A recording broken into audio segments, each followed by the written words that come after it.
Notice, can you go back to that? If you notice, there is a signature here, but this has been altered. You see, the signature already originally was for 67. Now it has, Tipex has been used to cover this 6. A 0 has been added, and now you see 7.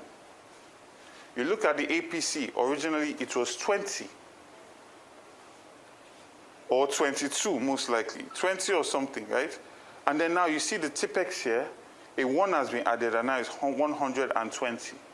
So the signatures are there, but these results have been tampered with and then uploaded.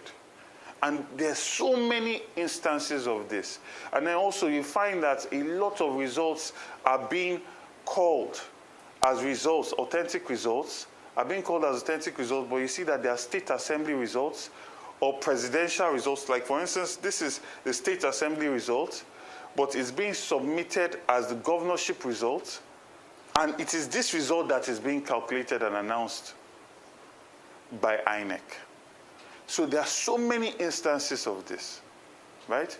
And it's not going to stand because we have our results, we're in the lead with our results, and we're going to challenge this in the court of law. Two quick questions. Go ahead. One, 19 local governments have been collated and announced so far. The two are outstanding. You won in a board of him. The incumbent has won in 18 local governments. I've seen their situation that you're relating already. The next call would be for you to make the call. If you do not make the call, you will issue with a certificate of return. Are you rejecting the results? I completely condemn the entirety of this election in every clear term. This was a sham of an election. It was a compromise. It was an illegality that has not been perpetrated in Lagos since I've been born. This was an election where entire agents of a party were chased away from their polling units.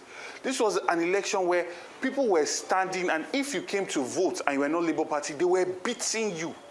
I have had to pay the bill for over 12 people. One was in concussion, he just woke up today. One's leg is completely broken, he has to go into surgery. And I've been doing this entire morning. I cannot even transfer money again because I'm done transferring just on hospital bills.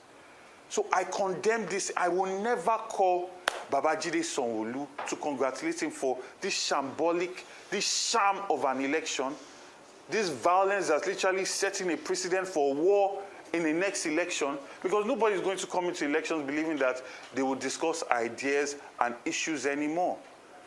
Because what is it about? It's about who is the most violent. Second question, you said the police was complicit. The commissioner in Lagos said every situation they responded to, and the entire security scenario did not prevent voting. They did not prevent voting? Did not prevent voting. That's what he said. That is a big lie. It is a big lie. I thank the Army. I thank the DSS. I thank the Navy. I thank the Neighborhood Watch that came. If these people did not get involved, what you see, what all the videos you have seen will be child's play compared to what the reality would have been. In Ikorodu, people died. In Apapa, someone died. In Shomolu, someone died. So how are you saying that people will be aware that a person has been killed and they will come out and vote? In Ajurami Felodu, people were sitting down in their house because they were literally threatening them that if they come out, they will kill them.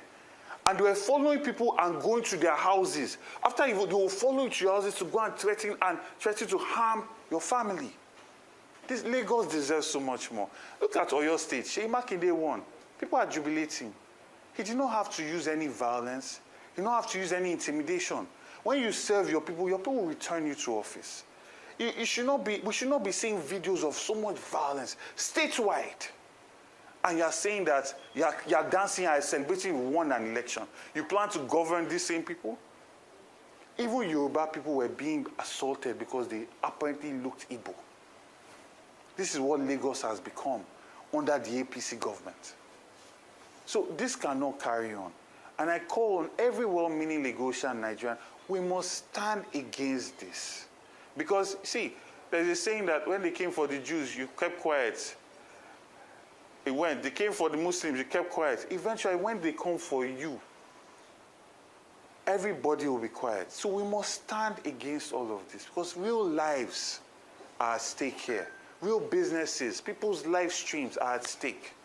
And we are going to do our part, make sure we collate all the data, go to court to fight for the people's mandate, but the people themselves must stand up against this ethnic violent tribalism that the APC government is trying to normalize in our state. Because this has started all the way from NSAS, where they made us to believe that violence did not happen till today now.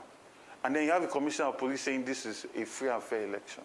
So are you saying that your team has its own records of these results? Yes, we have collated all the results as much as we could, because there are places where they chased all our agents out. There are places where they burnt results in Ojo.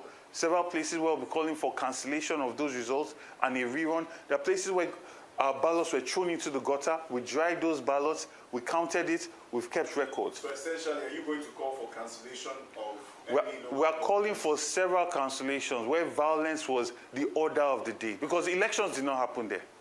And the international community is watching, and they also know that elections did not happen in these places. So you cannot create so much violence against Lagosians, write results, and we should celebrate that election happened. Elections did not happen in Lagos State. So we should expect to see you on the election petition tribunal? Certainly. My legal team is already on it. We are here compiling our results, and we are going to fight, like I said, because the people that came out to vote did so with so much courage. They came to vote in hope. We were not incentivizing them with money. Despite all the traditional institutions to try and scare them with the Oro Festival, they still came out with courage. So we owe it to them to fight for every single vote, and we are going to do just that. So thank you.